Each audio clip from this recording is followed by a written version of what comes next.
একেলগে নাম গাব পাৰে আৰু এইখনেই হৈছে অসমৰ বৃহত্তৰ অসমীয়া সমাজ, যিখনত কোনো জাতিৰ ভাগ নাই, যিখনত কোনো ধৰ্মৰ ভাগ নাই, যিখনত কোনো ভাষাৰ ভাগ নাই, যিখন সমাজত কোনো বৰ্ণ সম্প্ৰদায়ৰ ভাগ নাই।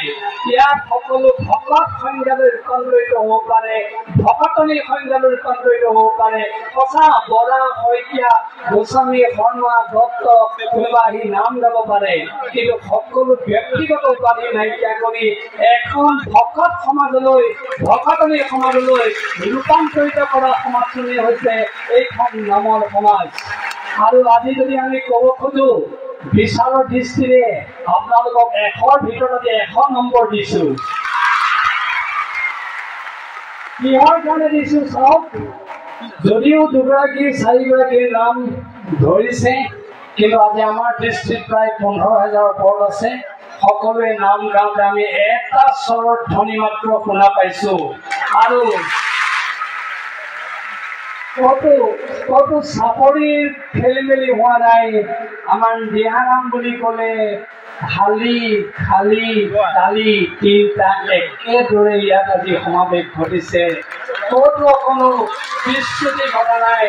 সেয়া মই ক'ব খোজো, অসমৰ আইসকলৰ এই যিটো মহৎ শক্তি, আপোনালোকে যদি প্ৰতিটো মুহূৰ্ততে ঘৰখনত, সমাজত আপোনালোকে প্ৰতিফলিত ঘটাই দেখা পাব, আমাৰ সমাজখনক কোনেও আক্ৰমণ কৰিব নোৱাৰে। আমি সুৰক্ষিত হৈ থাকিম আৰু অসমীয়া সমাজখন এই সত্তাৰে সদায় জিলিকি থাকিব। আমাক কোনেও বিস্ফোৰণ কৰিব নোৱাৰে। আমি পুনৰবাৰ আপোনালোকলৈ প্ৰণিপাত আগবঢ়াইছো। ক'বই লাগিব, আকৌ কৈছো, ইন্দ্ৰেশ্বৰ নাথ প্ৰমুখ্যে মাজুলীৰ যিসকল বিশেষ ব্যক্তিয়ে এই ক্ষেত্ৰত বিশেষ অৰিহণা যোগালে। আমাৰ মুখ্য যিগৰাকী ব্যৱস্থাপক বিজু দত্তই অসমৰ ইমূৰৰ পৰা সিমূৰলৈ যিদৰে সংযোগ স্থাপন কৰিলে, আমি আজি আকৌ কৃতজ্ঞতা স্থাপন কৰিছো।